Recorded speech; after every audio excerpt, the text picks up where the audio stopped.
السلام عليكم ورحمة الله تعالى وبركاته. تلامذتي الأعزاء, mes chers élèves, aujourd'hui on va faire une leçon concernant la réaction de quelques métaux avec les solutions acides et les solutions basiques. Le premier paragraphe se rapporte sur l'action d'une solution d'acide chlorhydrique sur les métaux. On va commencer par un rappel. Une solution, c'est quoi? Une solution aqueuse.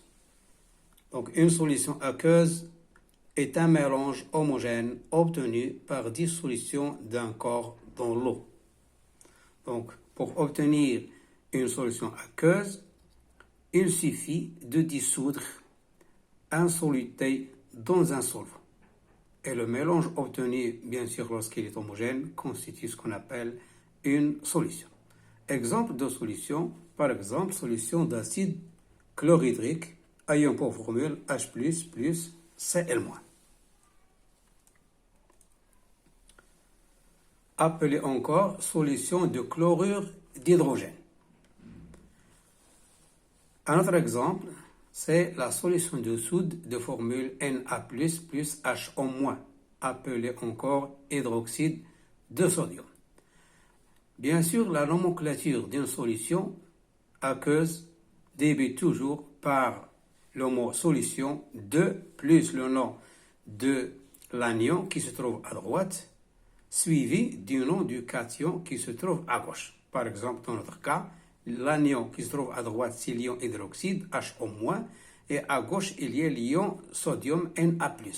Donc, pour nommer cette solution, il suffit de dire solution 2. On commence par l'anion qui est hydroxyde et on termine par le nom du cation qui est sodium. Donc, le nom devient comme suit, hydroxyde, solution d'hydroxyde de sodium. Petit 2, expérience. On va voir maintenant l'action de l'acide chlorhydrique sur le fer. Pour cela, on va prendre un tube à essai dans lequel on va mettre du fer en poudre, puis on verse une quantité de solution d'acide chlorhydrique. Après quelques minutes, on va voir qu'il y a formation des petites bulles, ce qui montre qu'il y a un gaz. Pour mettre en évidence ce gaz, il suffit d'approcher une allumette enflammée de l'ouverture du tube et à ce moment-là, on va entendre une détonation. Et cette détonation ne peut avoir lieu que lorsqu'il s'agit du gaz dihydrogène. Donc le gaz formé, c'est le dihydrogène. Cela montre que le fer a réagi avec l'acide chlorhydrique. Pourquoi? Parce qu'il s'est formé un nouveau corps. Et pour toute transformation dans laquelle il y a disparition de certains corps et formation de corps nouveaux, on dit qu'il y a une réaction chimique. Maintenant, pour mettre en évidence les ions qui se trouvent dans la solution, il suffit de prélever un peu de solution ici et on va mettre dans deux autres tubes à essai. Dans ce tube-là, on va verser de la soude et on va observer qu'il s'est formé un précipité vert. Donc le précipité vert montre qu'il existe des ions Fe de plus. Dans le deuxième tube, dans un deuxième tube, on verse le nitrate d'argent et on va voir qu'il se forme un précipité blanc qui noircit lorsqu'il est exposé à la lumière. Cela montre l'existence de l'ion chlorure Cl-. La conclusion à en tirer, c'est que la solution d'acide chlorhydrique agit sur le fer selon le bilan suivant. Donc les réactifs sont bien sûr le fer et l'acide chlorhydrique, et les produits formés sont le gaz dihydrogène et la solution de chlorure de fer 2. Donc on écrit les réactifs à gauche et les produits à droite et on va les relier par une flèche. Donc les réactifs sont le fer plus acide chlorhydrique donne dihydrogène plus le chlorure de fer 2. Mais l'équation simplifiée est comme suit. 2 ions H+, plus Fe donne Fe2+, plus H2, qui est un gaz. L'acide chlorhydrique réagit avec le zinc et l'aluminium, mais il est sans action sur le cuivre. L'équation bilan de l'acide, de la réaction de l'acide avec ces deux métaux s'écrit comme suit. K du métal zinc. Les atomes de zinc Zn réagissent avec les ions H+, pour donner le gaz hydrogène qui se dégage et les ions Zn2+, qui se trouvent dans la solution. Dans le cas du métal aluminium, les ions H+, vont réagir avec les atomes d'aluminium pour donner naissance à du gaz dihydrogène et les ions Al3+. Bien sûr, il faut équilibrer ces deux équations du point de vue atome et du point de vue charge. Il suffit d'apprendre ces réactions comme suit. Exercice d'application. Le schéma ci-dessous décrit la réaction chimique entre le zinc et une solution d'acide chlorhydrique. Première question, donne le nom et la formule de chacun des réactifs et des produits. Petit b, comment identifier les produits de cette réaction? Petit c, écrit l'équation bilan de cette transformation.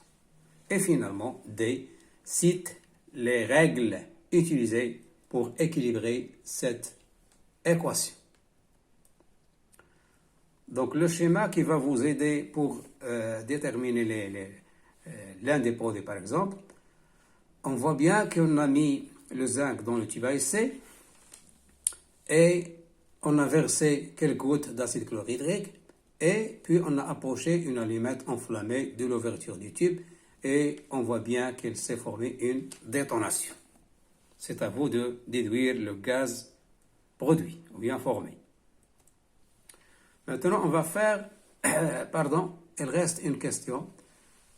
Donne le nom et la formule de chacun des réactifs et des produits. La solution. Pour mettre en évidence les réactifs qui ont réagi, il s'agit bien sûr du zinc de formule Zn et la solution d'acide chlorhydrique. Le zinc et la solution d'acide chlorhydrique sont bien sûr les réactifs. Leur formule est comme suit, le zinc a pour formule Zn et la solution d'acide chlorhydrique a pour formule H++ plus Cl-. Les produits formés sont bien sûr le dihydrogène ayant pour formule H2 et la solution du chlorure de zinc ayant pour formule Zn2+, plus 2Cl-. La seconde question, comment identifier les produits de cette réaction? Bien sûr, le dihydrogène s'identifie au test de la flamme. On entend alors une petite détonation et l'ion Zn2+, se reconnaît grâce au test à la soude. Lorsqu'on verse quelques gouttes de soude sur la solution contenant Zn2+, il se forme bien sûr un précipité blanc qui se dissout dans un excès de soude. La question suivante écrit l'équation bilan de cette transformation. Donc on a vu tout à l'heure que l'acide chlorhydrique agit sur le zinc. Donc il suffit d'écrire la formule de l'acide chlorhydrique, c'est H++ plus Cl-, plus Zn, ça c'est le réactif. Les produits formés sont Zn2+, et les ions Cl-, ainsi que le gaz H2. Et bien sûr, il suffit, pour équilibrer cette équation, d'appliquer la loi de conservation des atomes et aussi, il faut équilibrer cette équation du point de vue charge. Et on voit bien qu'à gauche, il y a 2 H+, c'est-à-dire 2 charges positives. À droite, il y a 2 charges positives. À gauche, il y a 2 charges de Cl-, c'est-à-dire 2 charges négatives. Et à droite, il y a 2 Cl- de charges négatives. Ce qui fait que l'équation est équilibrée du point de vue charge. Du point de vue atome, on voit bien à gauche il y a un seul atome de zinc, à droite il y a un atome de zinc, donc c'est bien. À gauche il y a deux atomes d'hydrogène, à droite il y a deux atomes d'hydrogène, c'est bien. À gauche il y a deux atomes de chlore, à droite il y a deux atomes de chlore. Donc l'équation est équilibrée bien sûr du point de vue charge et du point de vue atome. La question suivante et la dernière cite les règles utilisées pour équilibrer cette équation. On l'a dit tout à l'heure. Les règles à suivre pour équilibrer cette équation sont, bien sûr, il faut s'assurer de la conservation des atomes et il faut vérifier la conservation des charges. Le second paragraphe, c'est l'action de l'hydroxyde de sodium sur quelques métaux, à savoir le fer, l'aluminium, le zinc et le cuivre. On commence par une expérience, action de la soude sur les métaux.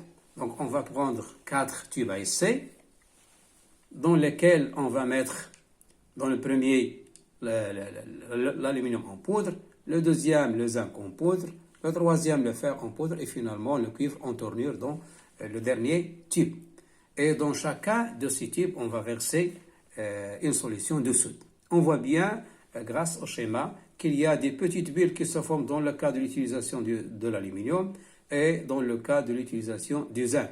Donc ces bulles qui se dégagent montrent bien la formation d'un gaz. Et pour mettre en évidence ces gaz, il suffit d'approcher une allumette enflammée de l'ouverture et on va voir qu'il se forme une petite détonation, ce qui montre que le gaz dégagé, c'est le gaz d'hydrogène. Par contre, les deux types restants, c'est-à-dire ceux qui contiennent le fer et le cuivre, il ne se produit rien. Cela prouve que la soude n'agit pas sur le fer et le cuivre. La conclusion à en tirer, c'est que la solution d'hydroxyde de sodium réagit avec certains métaux comme le zinc et l'aluminium, mais elle est sans action sur le fer et le cuivre. La réaction chimique a lieu entre les ions hydroxyde HO- et les atomes de métal, dans notre cas c'est le zinc et l'aluminium. Elle produit un dégagement gazeux, c'est le dihydrogène, et une solution ionique contenant des ions zincate dans le cas du métal zinc et des ions aluminates dans le cas du métal aluminium. Le gaz d'hydrogène est mis en évidence par une détonation en présence d'une flamme. L'équation bilan de la réaction de la solution d'hydroxyde de sodium avec le métal zinc ou aluminium s'écrit K du métal zinc, zinc plus hydroxyde de sodium donne dihydrogène plus zincate de sodium. Dans le cas de l'aluminium réagit avec l'hydroxyde de sodium pour donner naissance au gaz d'hydrogène et l'aluminate de sodium. Et merci pour votre attention. Wassalamu alaikum wa rahmatullahi ta'ala wa barakatuh.